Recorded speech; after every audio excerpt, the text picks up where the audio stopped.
दोस्तों सभी को नमस्कार। जैसा कि मैं आपको करा रहा हूँ आपके रेलवे एनटीपीसी 2025 ग्रेजुएट लेवल का क्वेश्चन आपके 12th लेवल एग्जाम के लिए, है ना। अगर आप ग्रुप डी की भी तैयारी कर रहे हो या फिर 12th लेवल पे भी तैयारी कर रहे हो, ये जितने भी क्वेश्चन हैं जो कि ये बिल्कुल लेटेस्ट क्वेश्चन है जो आपके एग्जाम में पूछे गए हैं, तो उन्हीं क्वेश्चन को मैं विद एक्स्ट्रा फैक्ट के साथ इस वीडियो में करा रहा हूँ। तो वीडियो को अच्छे से देखना, ये आपके लिए बहुत मदद करेगा। ठीक है, चलिए। पहला प्रश्न है, भारत के पहले दलित उप प्रधानमंत्री कौन थे? ये पूछा गया है, आपके याद रखेंगे, है ना। क्या बोलोगे आप यहाँ पास?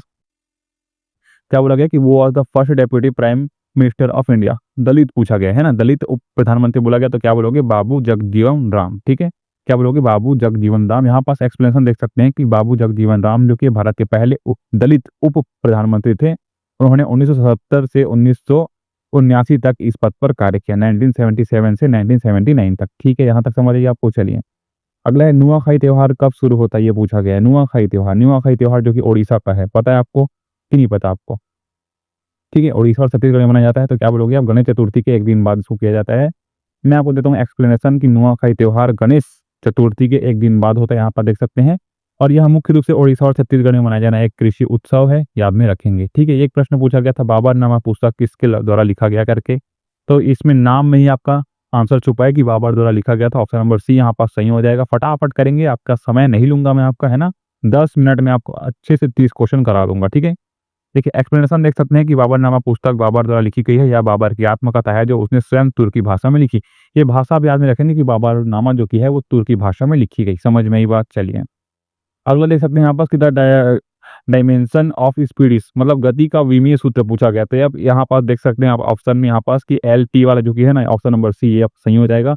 यहाँ पास मैं आपको एक्सप्लेनेशन दे सकता हूँ। यहाँ पर देख सकते हैं कि गति का विमीय सूत्र जो कि यहाँ पास ये देख सकते हैं, जहाँ एल लंबाई लेंथ को समय करता है और समय जो कि टाइम को दर्शाता है, गति बराबर दूरी बटे समय। समझ में ये बात? चलिए, सभी क्वेश्चन आपके एग्जाम में पूछे गए, तो मैं चाहूंगा कि बिना किसी लापरवाही के आप इस चीज़ों को देखिए।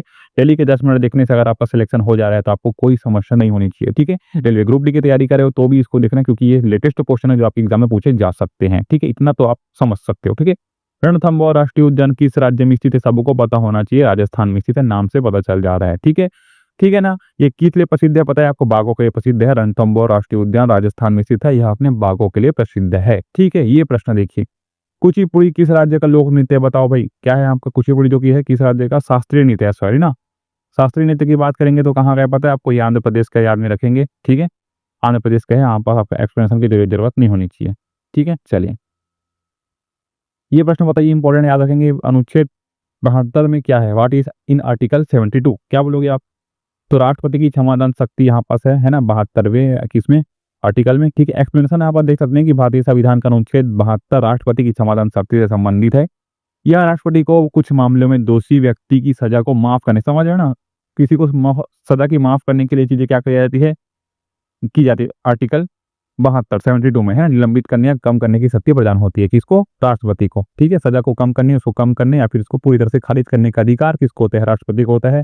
उसका अनुच्छेद बोलेंगे तो 72। समझ में ही बात? चलिए, एक कंप्यूटर संबंधी क्वेश्चन था कि एमएस पावर पॉइंट में टैब की का प्रयोग मुख्य रूप से किसके लिए किया जाता है? What is the main use of tab की इन एमएस पावर पॉइंट?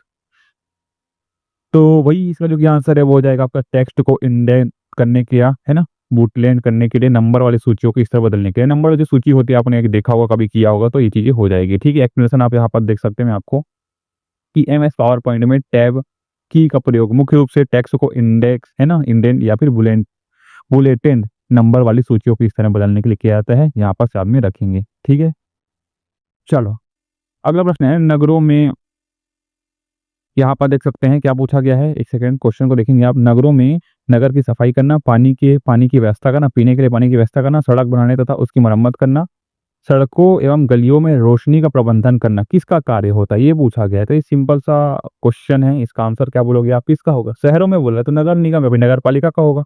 आ रही है बात समझ में? तो नगरों में ये सभी कार्य का जो कि नगर निगम या फिर नगर पालिका द्वारा किया जाता है। ठीक है, जो शहरी स्थानीय प्रशासन के लिए जिम्मेदार होते हैं, है ना। चलिए, एक है आपका जमीन संपत्ति से जुड़े मामले कौन देखता है? बताइए। यहाँ पास ऑप्शन भी था कि दीवानी न्यायालय या फिर फौजीदार या फिर राजस्व न्यायालय।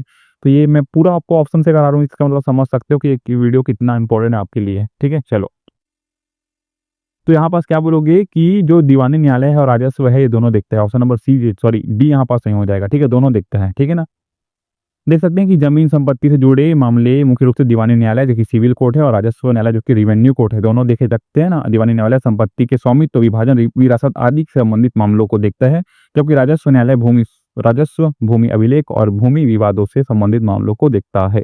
ठीक है, ये चीजें मैं को इसलिए बता रहा हूँ ताकि आपको समझ आए, एक्स्ट्रा फैक्ट के रूप में आपको पता रहे, ताकि आपके एग्जाम में अगर थोड़ा सा क्वेश्चन घुमा के आए तो आपको बना सके। ठीक है, क्वेश्चन नंबर 11 क्या बोलता है कि कौन सा राज्य तटीय सीमा नहीं बनाता। तटीय सीमा की बात करेंगे, क्या बोलोगे आप? Which state does not form A coastal border. क्या बोलोगे आप? राजस्थान। राजस्थान एक भूमि से घिरा हुआ राज्य है और इसकी कोई तटीय सीमा नहीं है। ठीक है, क्योंकि इसके आई स्टेट गुजरात, आंध्र प्रदेश, उड़ीसा है। ठीक है, तो ये क्या है आपकी? गुजरात, आंध्र प्रदेश और उड़ीसा, ये सभी के तटीय सीमा इसके आई स्पाइस है। ठीक है, लेकिन जो राजस्थान है वो नहीं, इसलिए ऑप्शन नंबर क्या हो जाएगा? ए, जो कि यहाँ पर सही हो जाएगा।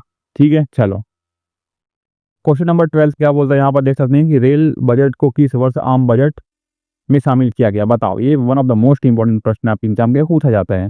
तो बोलेंगे 2017। क्या बोलेंगे? 2017 में रेल बजट को आम बजट में 2017 में शामिल किया गया।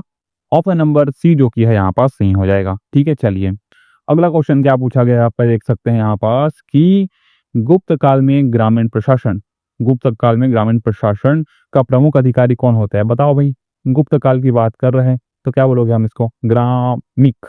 ग्रामिक ऑप्शन नंबर बी जो कि है यहाँ पास सही होगा। एक्सप्लेनेशन की जरूरत नहीं होनी चाहिए यहाँ पास। ठीक है ना, चलिए अगला, भारत में किस अवधि को स्थिर जनसंख्या वृद्धि अवधि कहा जाता है? बताओ भाई। तो ये क्या हो जाएगा पता है आपको? 1921 से 1951, ऑप्शन नंबर बी जो कि है यहाँ पास सही हो जाएगा। ठीक है, एक्सप्लेनेशन यहाँ पर देख सकते हैं कि भारत में 1921-51 की अवधि को स्थिर जनसंख्या वृद्धि अवधि कहा जाता है, क्योंकि इस दौरान जनसंख्या वृद्धि दर अपेक्षाकृत कम या फिर स्थिर रही। तो स्थिर की बात करेगा तो 21 से 51 की ओर हम चलेंगे। ठीक है ना, चलिए अगला देख सकते हैं यहाँ।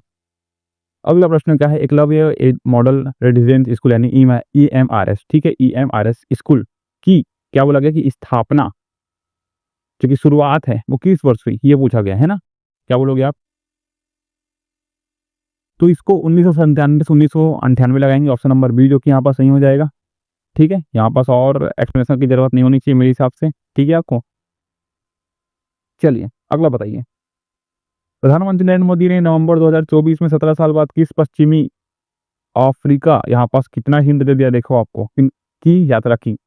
17 साल बोलेंगे तो क्या बोलोगे? नाइजीरिया की। ऑप्शन नंबर बी जो कि यहाँ पास सही हो जाएगा। ठीक है, चलो अगला प्रश्न है, स्वयं सिद्ध मिशन एक्सियोम 4 पर अंतरराष्ट्रीय अंतरिक्ष स्टेशन की यात्रा करने वाले पहले भारतीय अंतरिक्ष यात्री कौन है? पूछा गया है। ठीक है, क्योंकि इस टाइम तो हुआ नहीं था, एग्जाम हुआ, लेकिन अभी ये हो चुका है तो आपको पता होना चाहिए। कौन है बताइए? क्या बोलोगे आप इसको? शुभांशु शुक्ला। ठीक है, शुभांशु शुक्ला भाई, इन्होंने अभी अभी गए एग्जाम पे। ठीक है, हम लोगों ने अभी यहाँ पास ये क्वेश्चन पहले पूछा गया लेकिन आपके एग्जाम में, ठीक याद रखेंगे। तो यहाँ पास एक्सप्लेनेशन देख सकते हैं कि स्वयं सिद्ध मिशन एक्सियोम 4 पर अंतरराष्ट्रीय अंतरिक्ष स्टेशन की यात्रा करने वाले पहले भारतीय अंतरिक्ष यात्री शुभांशु शुक्ला है। ठीक है, चलिए अगला देखेंगे भाई। क्वेश्चन नंबर 18 क्या बोलता है कि 2024 के लिए भारत की शिशु मृत्यु दर है ना, इन्फेंट मोर्टेलिटी रेट, ये कितनी रही, ये पूछा गया है। क्या बोलोगे आप इसको? 2024 के अकॉर्डिंग बताना है दोस्तों, तो क्या बोलोगे आप? 25.799। ठीक है, ऑप्शन नंबर सी जो कि यहाँ पास सही हो जाएगा। ठीक है कि नहीं? ठीक है, चलिए अगला प्रश्न, भारतीय संविधान की कौन सी अनुसूची आदिवासी क्षेत्रों के प्रशासन को संबोधित करती है? क्या करती है? संबोधित करती है, और इसमें आदिवासी अदालत के गठन से संबंधित प्रावधान है। तो क्या बोलोगे? छठी अनुसूची। अनुसूची बात करेगा, आदिवासी क्षेत्रों की बात करेगा, प्रशासन को संबोधित करती है बोलेगा तो छठी अनुसूची लगाएंगे। समझ में आई बात? ठीक है, देखिए एक्सप्लेनेशन देख सकते हैं कि भारतीय संविधान की छठी अनुसूची असम, मेघालय, त्रिपुरा और मिजोरम के आदिवासी क्षेत्रों के प्रशासन को संबोधित करती है। ये आप राज्य याद रखेंगे, इसमें आदिवासी अदालतों के गठन से संबंधित प्रावधान शामिल है। समझ में ये बात? चाहिए अगला देखेंगे क्वेश्चन नंबर 20 जो कि इंपॉर्टेंट क्वेश्चन है। आई थिंक ऑपरेटिंग सिस्टम में कर्नल का मुख्य क्या रखा होता है? कर्नल क्या बोलेंगे इसको? कंप्यूटर से संबंधित प्रश्न है, पूछे जाता है आप एग्जाम में। क्या बोलोगे?